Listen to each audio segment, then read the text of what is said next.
when I'm writing a novel, I'm writing a novel and I'm trying to do it every day for at least 2 hours.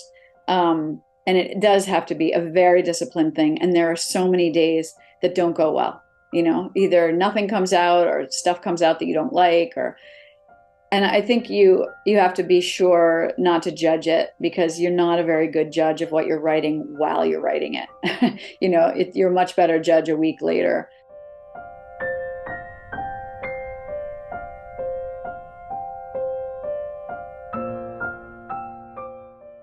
Well, welcome. I'm Laura Carlo, and I'm your early morning host on Classical Radio Boston, WCRB here in Boston. And it is my pleasure to welcome you to this evening's Beyond the Page with award-winning author Lily King. Lily grew up here in Massachusetts, and after receiving her master's in creative writing from Syracuse University, she took a job as a high school English teacher in Valencia, Spain. And that's where she began writing her first novel.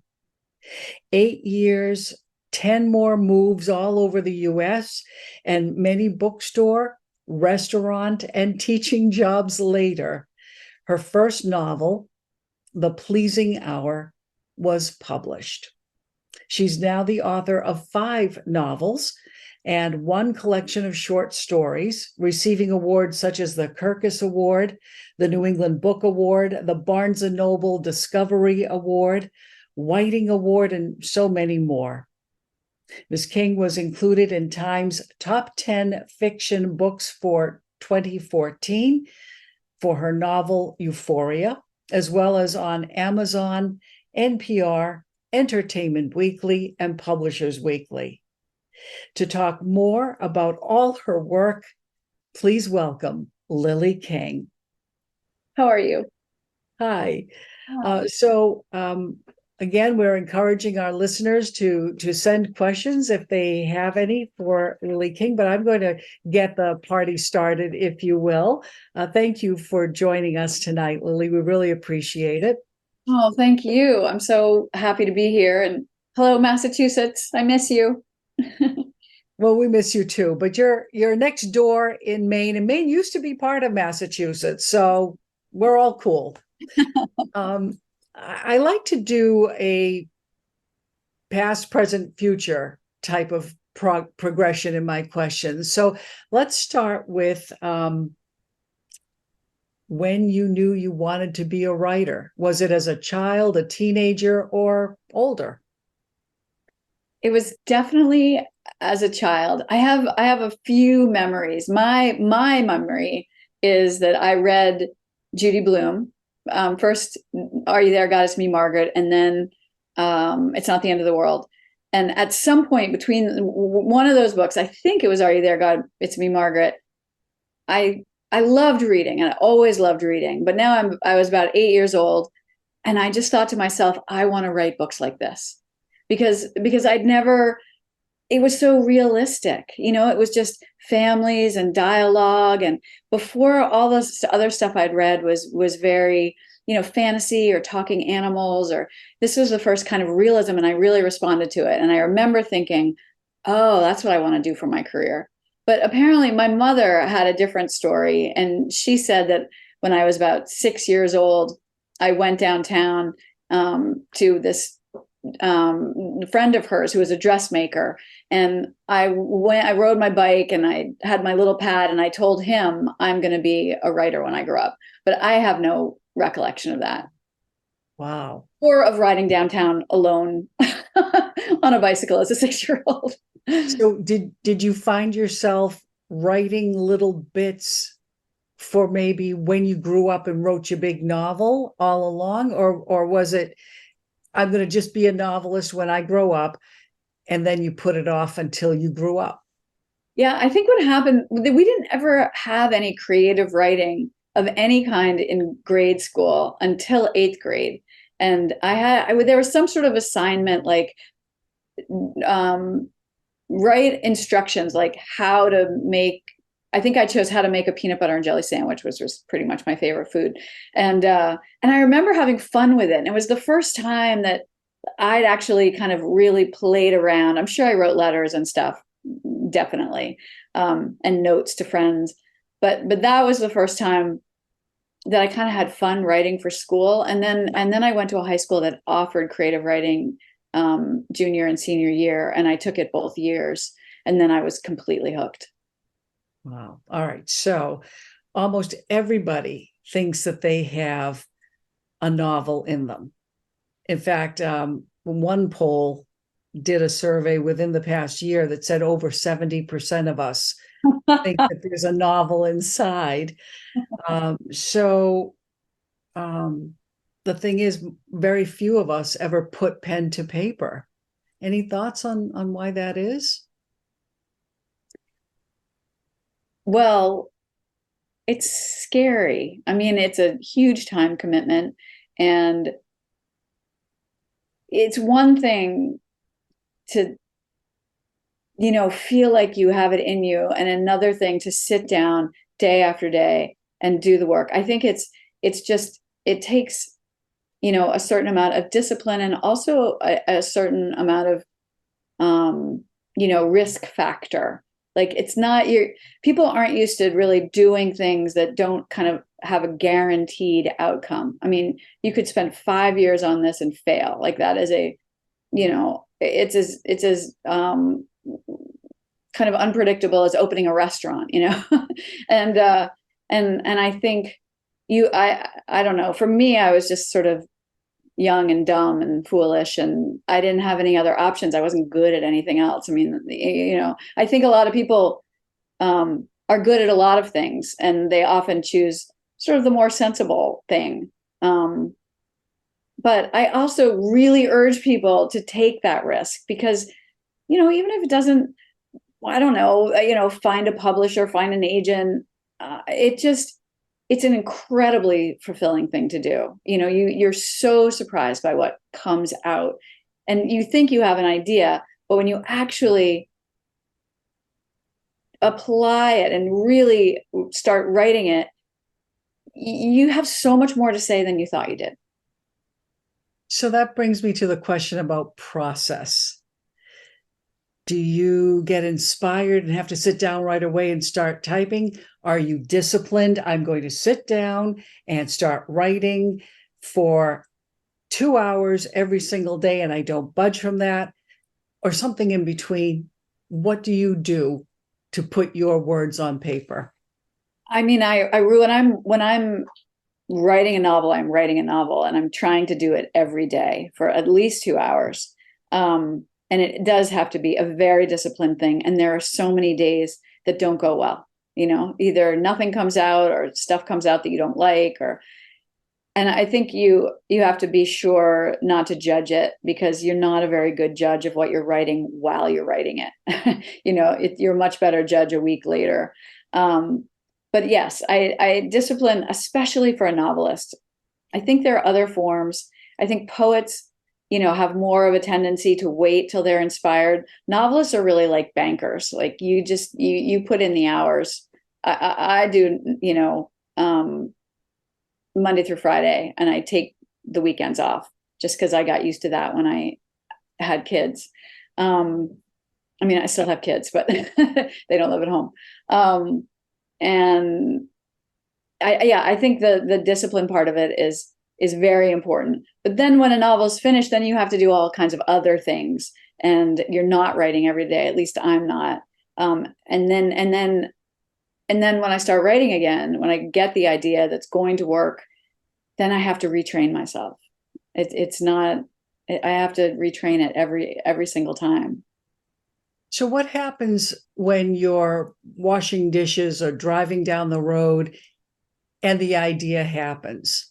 Do you have to pull over right away and write it down in the notebook, or do you let it ruminate? What Yeah, happens so then? it's interesting that you mentioned driving. Do you find that that's sort of a creative time and inspiring time? I really do too. I've gotten my Euphoria. I got the whole ending, the whole last chapter, while I was turning off an exit to go meet a friend for lunch. And I literally was scribbling as I was turning off this exit because I have to write it down immediately or I will definitely forget it. That whole thing in the museum was you driving. Yeah. That's wild to me. No, I read it that night. Like I took notes, and then that night I just sat down and I wrote the chapter. And I mean, I had already handed it in to my editor and my book, my writers group, and then I had to, send them the new chapter because the book was supposed to end the chapter before, and that would have been a disaster. I mean, that is a much worse book without that chapter, I think. That last chapter just left me with my mouth open. It was like, and I look for those moments. And by the way, you mentioned that Margaret Mead, A Life was one of the reference points for you for Euphoria. I pulled it off my shelf so that I could read it again. I haven't read this in about 20 years. So I want you to know your book, Euphoria, gave me homework. And it was a delightful homework, by the way, not a chore at all. But I love that that it, it's, what do they say? It's like the rabbit hole. You're going down and you're finding new things to pull in to the whole experience. Yeah. And the companion to that I would recommend is a biography about Gregory Bateson. Yeah. I think there's only one, and I'm totally blanking on the guy's name. It's David, but I can't remember the last name. I'm so sorry. But that is equally as engrossing, and probably the reason that I wrote that book from a character who is a lot like Gregory Bateson. I wrote it from his perspective just because he really got me. Well, this makes me remember, I think it was a t-shirt. Might have been a cross stitch, a little snarky cross stitch, but I think for sure it was a t-shirt where it says, "Be careful how you treat me. You could end up in my novel." So, ever have any thoughts that people you've come across in your life, I mean, real people, are behind the character people that you write about? Yeah, I mean, there's no question that I am drawing from lots and lots of different experiences and memories and fragments of moments. I feel like for me, novel writing or short story writing is it's just kind of a swirl of what I've read, what I've experienced, and what I can imagine. And it kind of, you don't really know what percentage, is going to be there on any given page, but it all kind of mixes up, and it's always surprising how it comes out on the page. And sometimes I think I'm dealing with imagination, and then much later I'm like, oh, that came from that. And, and I will have kind of substituted various things for the real thing. And I disguised it so much that I didn't even realize it while I was writing it, but I try very hard, not to hurt, like not to go directly and, wound people or in any way, or make them so transparent that,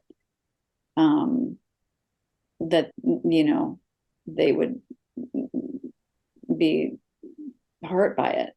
The Jane Smith in your life is not going to show up as Joan Smythe, in other words. Right?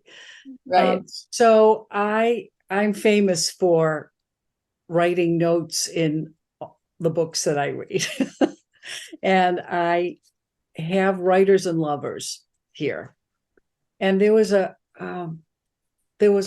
line that you wrote that stuck with me, and I wanted to mention it to you. "I don't write because I think I have something to say. I write because if I don't, everything feels even worse." Your character is saying this, but does that come from a place deep inside Lily King? Sure does. It sure does. I don't know why. I mean, it's a lot like exercise. I feel so much better when I exercise, and I feel so much better when I write. And I do think, maybe there are some people who just have everything that's inside them in their head. They know what it is. But for me, I really, for whatever reason, I have to write things down, um, to process my life, to process, just writing in a journal, and then creating,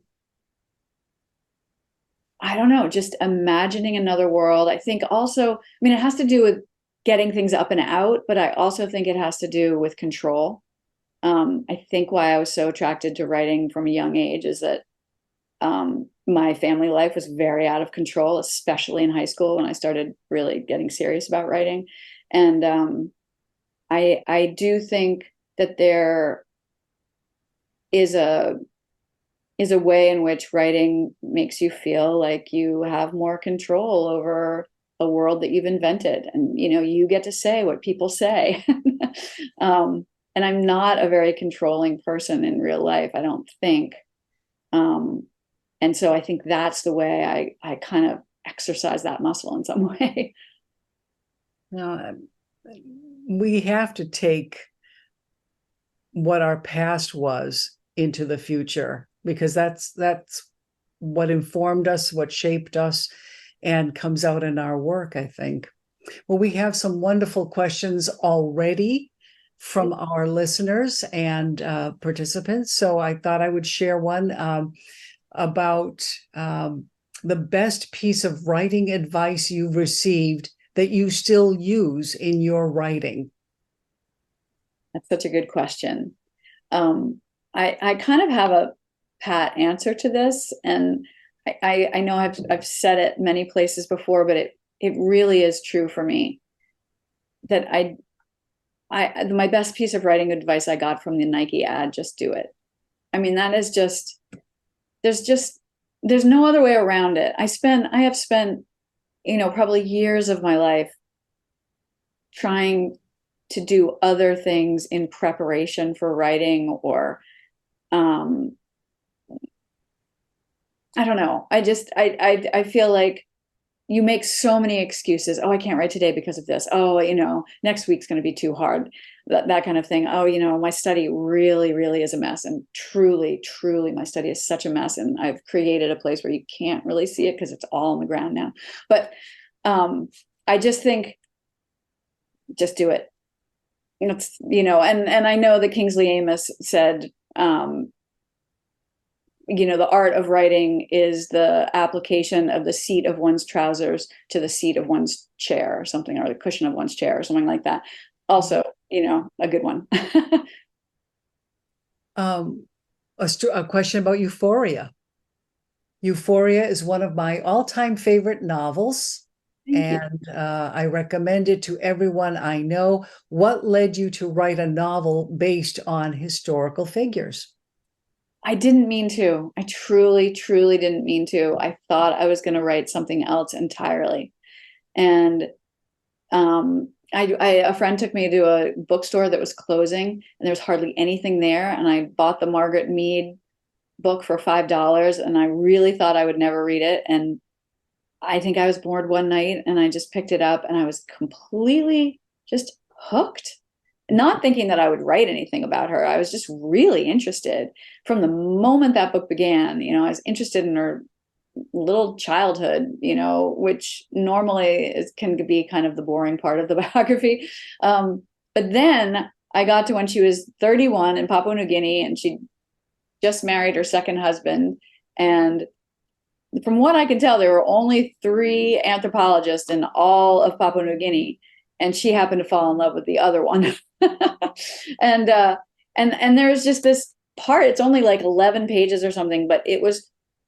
I just thought this would make a great novel, and for a long time, I just didn't think it was going to be me who was going to write that novel. I thought I was going to write something else, but I got so interested that I kept on reading books, and and taking notes. And then by the end of it, I had this whole green notebook full of notes on the situation. And also in the notes, I would like write out scenes and I would imagine things. And I was already kind of writing the novel, but I was actually writing Father of the Rain. And so, and then I decided to go for it. And everybody I told just laughed their ass off at me. I mean, they just thought it was the stupidest idea. I couldn't even tell my editor because she hates historical fiction. I, to be honest, don't always love historical fiction. I don't go seeking it out. If there's a little history involved in a really great novel, fantastic. But I sometimes don't respond to it. And so I was really the last person who expected to write one, but I did. And now I kind of want to write another one. One of the things that you were just saying in your description of writing in your notebook is that you actually put pen to paper. You're not sitting at a computer necessarily, from what you've just said. No, that is true. That is true. I do. And I have the notebook right here that I'm working on I guess it's my sixth novel on. Do you want me to show it to you? Yeah. All right, I'll just tell you how I do it. I mean, I just start. I really love writing by hand because I love that you can just write all over, and I cross out things, but I don't lose anything. When I'm on the computer, I don't like to leave. I do leave crossouts and everything, but I like to clean it up. And this, I can't clean this up, and I don't want to because sometimes I use that crossout stuff afterwards. And I just really like it because I can draw things. If I'm having a dinner party, I can draw the table, I can draw the people, and I do a lot of drawing. And then in the back of my notebook, I do a number of things. And I keep about 20 pages in the back empty, and I just start writing notes. Like I usually mark it like this so I can find it easily, and then I just all the ideas that I get in the middle of the night or in the car, they get into this notebook at the end. And then when things get really crazy, then I have a little timeline, and I just sort of it's just little ideas about where the book might go, and so I don't always follow it, but I like having it. I know this every year this gets more and more archaic and weird to the younger generation. And then I do a lot of calendar work, a lot of, you come on, you got to finish this, you got to do this by then, and when are you going to write? And then I keep myself honest, and I keep a writing log, and I say how much I've written and when I've written, just so I can remember. And 2 pages of this notebook, perfectly good day for me. I know there are a lot of people who like make themselves write like 10,000 words like that. I am not like that. I just sit down, and whatever comes out, comes out. And I hope it's 2 pages or more, but it's not always. And that's okay, because it might be a good paragraph.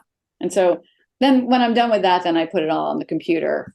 And sometimes I take breaks and I put stuff on the computer. Right now I have to put like 50 pages on, and I have to do that, but I keep putting it off. But it's a really nice revision process for me to put it on there, and I change things around. And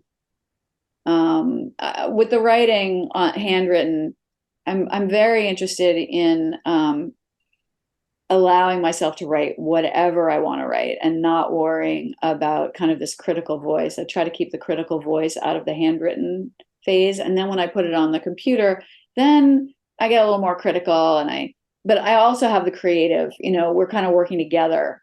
And then I print it out. I kind of try to leave it alone for a couple of weeks once it's all on the computer.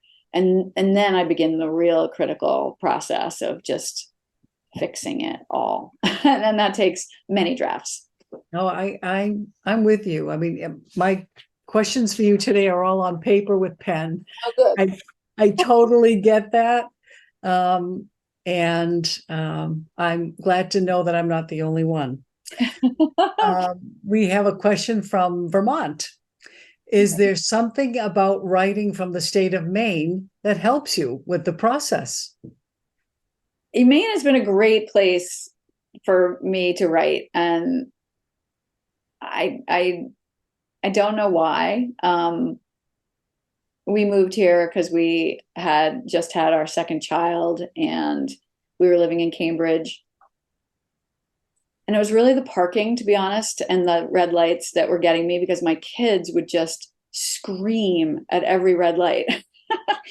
And I remember one time I wanted to go to the post office and I couldn't find anywhere to park, and I had these two little kids and I didn't have a stroller. Anyway, um, I had always had a dream to move back to Maine because I had lived here when I was in my mid-20s. And um, I don't know. I didn't expect to find such an incredible writers community here, but there really is. I had no idea. I did not know one writer who lived here when I moved here. But it's a really great community, and there are great writer communities in every place in every city. And I know, and I did have a great writers community in Massachusetts, just kind of fledgling. Um, and I know I would have had equally, a great community there. But this has been a great place for me. I honestly, I can't say why. Um, But you feel it, you know it. yeah, I mean, sure, there are long winters. You don't feel guilty not being outside. I love tea. I drink tea a lot. There are lots of good tea drinking days in Maine. I don't know. It's cozy. It's certainly a very, very, very cozy place. And I like to feel cozy when I'm writing. We are going to get back to our conversation with Lily King, but just a quick reminder, we'd love to hear or see your questions show up on the screen. So don't be shy. We'll get to as many as we can. We have a question from Brookline, Mass. Do you find it is equally challenging writing in the voice of both a male and female protagonist, or is one easier for you than the other? I wrote a lot of those short stories in the male, in a male voice. And I really enjoy that a lot. I've only written half a novel I was alternating a son and a mother in the male voice. Oh, well, of course. Yeah. Euphoria is also in a male voice. I like that. I don't know exactly why. I guess it's a sort of escape, and it's so fun to inhabit um, another life, with another whole set of experiences. And I don't I don't know, when it comes to me, I don't feel like it's harder. Um, and I think that there's something so exciting and challenging about it that it's a little more interesting to me while I'm writing it. I get a little more kind of zing and I don't know, a sense of fun when I'm doing that. And we have a question. Some time ago, I heard your book Euphoria was optioned for the movies. Did the Mm, movie ever get made? it did not. Right now, the BBC has it, and it's a limited series. I have not heard from them in a long time. I think there's a pilot that was written, and um, I'm not feeling all that hopeful about it, but you never know. Writers and Lovers was bought outright by Tony Collette, who is going to direct it. I don't have a timeline on that, but that wasn't just an option, because an option runs out and then it's back on, for sale again. But Writers and Lovers is has been bought outright, so that was great. And she'd better make it right here in Boston. I can't imagine that story anywhere else. I know. I certainly hope so. A question from one of our listeners. How did you find your agent, and Mm, how much are they involved in bringing your manuscript to publishers? yeah, they that very heavily. I've had two agents. My first one was for my first three books. Um, and her name was Wendy Weil, and she was fabulous. And she died very suddenly of a heart attack after Father of the Rain came out. And I was writing Euphoria at that time. It was awful. And I wrote to my editor, Elizabeth Schmitz at Grove Atlantic, and I also wrote to my friend Kathy Porries, who I waited tables with and was also an English major with in college. But I didn't know her from classes. I just knew her from our restaurant that we worked at, and she became an editor at Algonquin. And so I wrote her both. I wrote both of them asking, okay, I need a new agent. What do I do? I was so, and they each sent me very short lists, and on both lists was a woman named Julie Bear. And I just kind of felt like it was a sign I'm like that. And so I was supposed to go and interview a number of agents, and I didn't. I just contacted Julie. I went to see Julie. I was supposed to meet her for 10 minutes in her office. I think I stayed for like an hour and a half, and we just completely hit it off. And it's just been a really, really, really great fit for me. And so when I'm done with a book, she reads it, edits it lightly, pretty lightly, but we have a good conversation about it, and I tweak things, and then she sends it to my editor. And I've had the same editor for all of my books. And so, but the first time we sent it to, Wendy sent it to a number of editors, I think maybe 9. And I got really lucky because there was an auction, and so there were, a couple of publishing houses vying for it.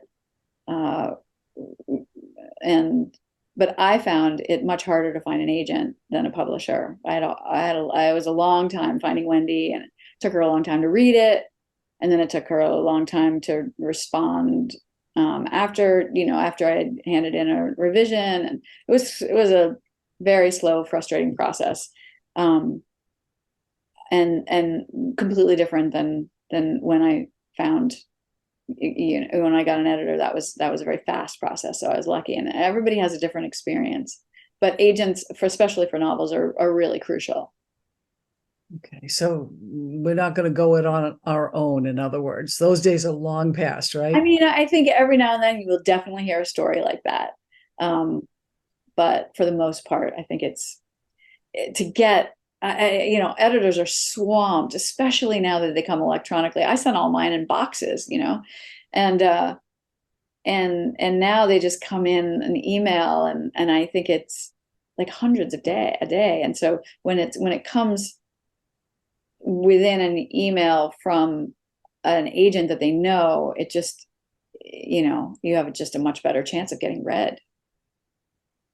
A question from writers and lovers: why do we fall for these types of men?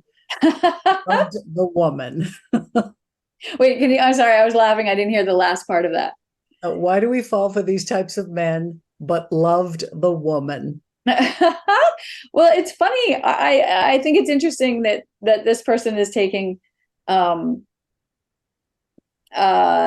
don't know, like I feel like I don't want to ruin it for anybody. So there's one guy who isn't the right guy, and then there's one guy who is the right guy. But when you say these types of men, I'm thinking you're feeling like neither guy was the right guy. And I understand that some people, that would not be their type. But that is my type, and that was Casey's type. And I don't blame her for a second for falling for him. Although there were some red flags at the beginning. I think he proved himself worthy by the end. But that other type, that all has to be in code. That is a type that is very, very appealing and attractive at first. And then you find out what is and what is not under the surface. We have a question from the Cape. But I want to say that's part of a longer conversation, I'm sure. with cups of tea and being cozy. Exactly. Exactly. I love your books, Lily King. I Thank you. also love hearing that you read Judy Blume as a young reader. What do you like to read now for pleasure? Well, I'm glad you asked that because usually I blank on that question because there are so many novels I love so much. But I just read just such a good novel. Jenny Erpenbeck, she's German, and this is, oh, I'm not going to get this right, maybe her fifth or sixth novel. And it's called Kairos, which is Kairos, Kairos. It's the god of good fortune. And I loved this book so much. I don't know. There's something about it that really, really, really fed me as a writer. And those books are far and few between. I like a lot of different kinds of books, but there's a book when I'm writing a book that that I need, that I never know exactly what it is. And this book is set in East Germany. It starts in 1986, and it's about a love affair between a 19-year-old and a 50-something-year-old.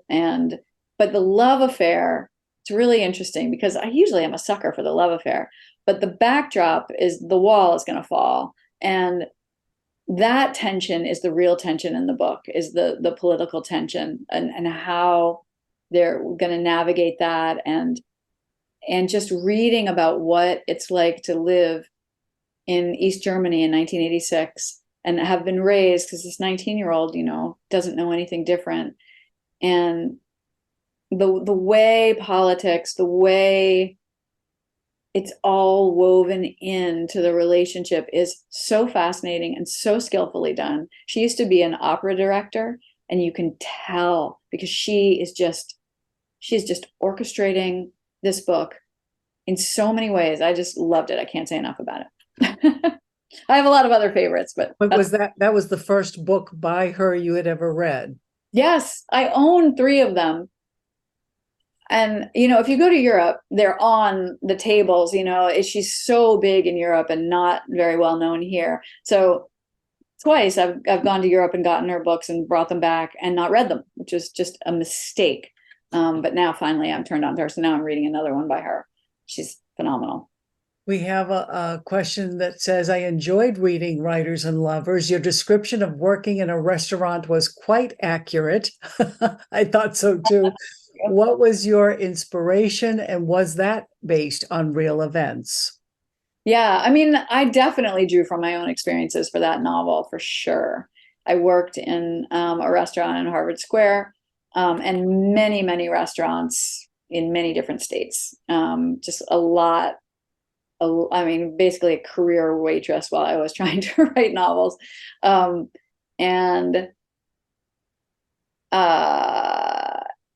I, when I was trying to write my first novel, I had the same feeling that Casey did. I just started, and I was older than Casey when I kind of had this time in my life that I tried to write about. I was a couple of years older, so like 32, I guess 32, 33. And just this sense like that my life wasn't moving on, that how was I gonna get married? How was I gonna have children? How was I gonna have a career when I was still waitressing and writing this novel that I couldn't seem to finish? And the anxiety about that just got worse and worse. And you throw in a heartbreak or two and all kinds of things. And I was trying to process that desire to have a career that doesn't seem to want you, and and kind of just a little bit what you have to sacrifice, and how everybody else is moving on and becoming like a grown up and having an office job and having a salary and like an apartment all to themselves. Like that was not something I could afford really ever. And until I sold my first book. And so I was just trying to really explore those feelings, those emotions. I was really interested in the emotions. And also when I was writing that book, well, before I started writing that book, because I was writing something else, my mother died. And this book is a lot about grief, because her mother dies before the book starts. And I just needed a place to put all those feelings. So when I came up with this idea of this woman, and then I had her mother already having died, it was just On vacation. She died on vacation. like my mother did. Yeah, I totally stole that from my own experience. Yeah. Um, yeah, that also leaves you vulnerable, though, when you're sharing. I mean, whether or not people know it's really from your life, that's a very brave thing to do. It's funny about vulnerability. I mean,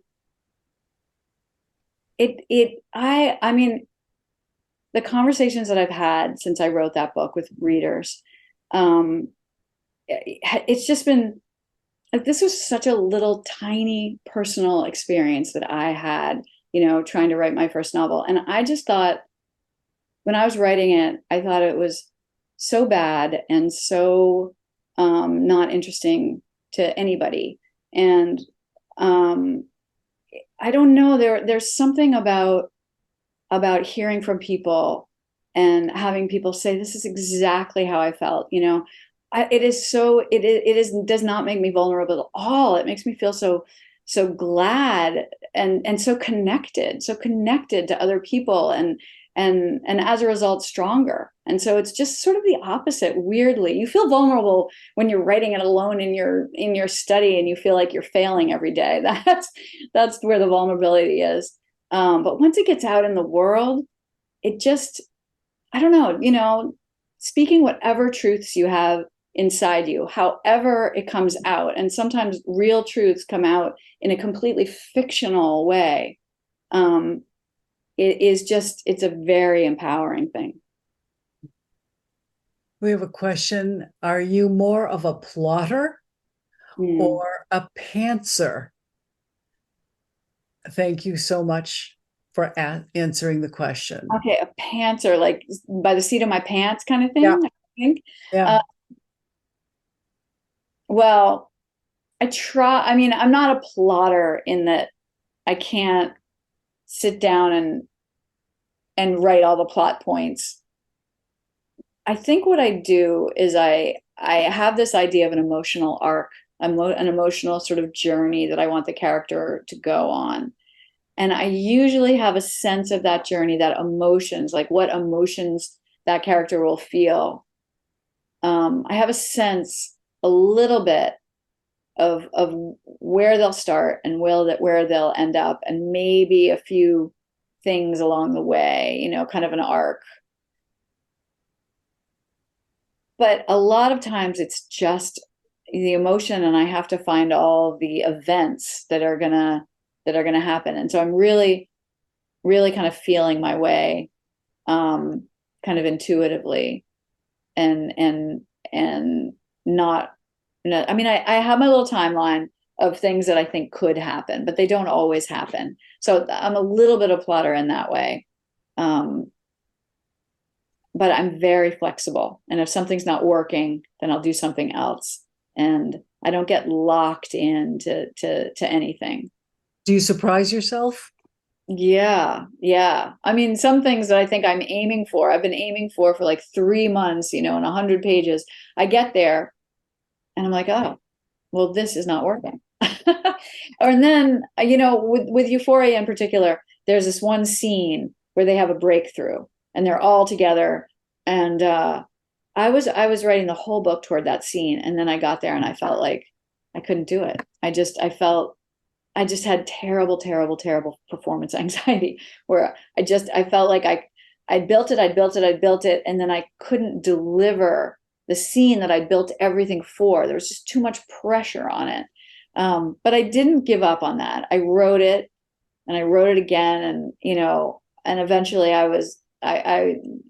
I got over my feelings of failure about it, and I felt like I conveyed something. But of course, Eliot writes, there's between the ideal, oh God, and the reality falls the shadow. And I feel like the shadow haunts you. You know, you have this vision and you can never quite achieve exactly your vision. All you can do is kind of get close to it. We have a question. Aspiring writer from Quincy, Mass, going through a career transition with no formal training. I agree there's a level of risk and trepidation, but I'm ready for new adventures. What are your strategies to get unstuck from writer's block? Mm. And what resources, yeah, and what resources do you recommend to learn more about the writing process from pen paper to final publication? So two parts there. First of all, congratulations. I'm very, very happy for you, and I wish you so much luck with it. And I just think the best thing you can do is just don't listen to your inner critic. Do not listen when you're writing your first draft. Just just really try to be good to yourself and allow yourself to write, you know, whatever comes out and you can fix it later. Like, don't try to be a perfectionist on the page with the first draft. I think that is just so important. And I think it really is the thing that stops really good writers from ever writing anything. I mean, I can't even tell you the people I know in my experience of, you know, grad school and college and even high school. I mean, I have studied with some truly great writers who have never written anything because the critic is just overdeveloped and crushing. So I just wish you just have fun and enjoy it and be good to yourself. And you can, on the next draft or the next draft, you can fix whatever's wrong. I would say that first. And I think the writer's block, that's a lot what that is. That is the overdeveloped critic just crushing you, saying, you know, that this isn't good enough. I quit my job for this, kind of all those feelings. And if you could just really let them go, meditate, get a therapist, whatever you need to do, I would do that. Were there other things I needed to answer? No, it was a two-part question. Um, the getting from page to publishing. Yeah. I mean, it just really is. It's just a just do it thing, and don't worry about an agent until you have like, not perfect. I don't want to say perfect, but a draft that you feel is really good, and or even if you don't, I never feel like my drafts are really good. Just like you can't do anything else with it, and you've given it to some readers, and they've helped you. You know, I really getting a writers group incredibly essential. Taking a local writing class, so many in Massachusetts, and so many, like Grub Street has all the stuff online. So lots and lots of opportunities. I would find a writers community too, because they will make you feel less crazy. Most people in your life will not understand what you're doing and you know, want you to give up after a little while. We have just a couple of minutes left, so let's do some what I think would be quick questions. One person's asking, love that you handwrite your books into notebooks. Do you have a favorite brand of notebook? Weirdly, I do. You know, I think it becomes a little superstitious thing eventually because I've written so many novels and they're just mead. I get them at Staples. Um, and I like, for years I've been writing on these kind of they look recycled, they're ivory colored, and I would like to say they are recycled, and maybe once upon a time they were, but I'm not 100% convinced that these ivory pages are actually recycled. But they're what I really like to do my work on. And I used to write with just a white page notebook, narrow ruled, but these are actually just college ruled. It has to be spiral, has to have a little pocket at the beginning. It can't be, you know, like a 3 subject sort of thing, just one subject. So that's what I do. And pencil. I wish I could write, you know, in like beautiful inks and stuff, but I can't. All right. With just the clock ticking down now, is there any other art form or art forms you enjoy engaging in? Oh, I love that question. Whew. I used to really like to draw and to paint. Oh, okay. I take pottery like everybody else in the world right now. And I love that so much. I cannot say I'm at the point where it's actually artistic. It's just, I'm just lucky if I can center something and make a mug. All I seem to want to make is mugs for my tea in my cozy winters. And I'm going to move on to bowls eventually. But so I like that. I used to do more drawing and painting, but my children, my husband is a really talented painter. My mother-in-law, who recently died, is a very talented painter, and my children both went to art school. They're extremely, extremely good with many, many different kind of visual art forms. And now I'm too embarrassed to do any of that around them. That's great because inspiration will come from anywhere. And And it's true, the creativity kind of travels, across genres and across disciplines exactly. once you unlock it. Well, I can't believe that the time is already over. I mean, I feel like we've got 7,000 more questions to ask you. And maybe when novel number 6 is done, we'll get back to talk more about process and the new novel. Want to say thank you, Lily King, for joining us tonight. You don't know how exciting it is for us to meet a real author whose works we have enjoyed and going on this journey with you. Thank you for being with us tonight. Thank you, Laura. And thank you all so much for being here. It really is an honor. Thank you. And we thank you too, our participants tonight. And whether you asked a question or you've just been enjoying hearing Lily talk about the writing process and what she's gone through, we love that you joined us. So before we wrap up, we just want to remind you that you can register for our next Beyond the Page event. It's going to be on October 3rd, so it's coming up in just a couple of weeks. It's going to be with American historian Taya Miles. You can register now by following the link in the chat below. And again, we just want to say thank you to Lily and thank you to everybody who signed up and joined us tonight. I hope you will be part of more of our Beyond the Page events coming up. And I hope you'll join me tomorrow morning at 5 a.m. on 99.5 WCRB. Thank you so much for supporting WGBH. Have a nice evening.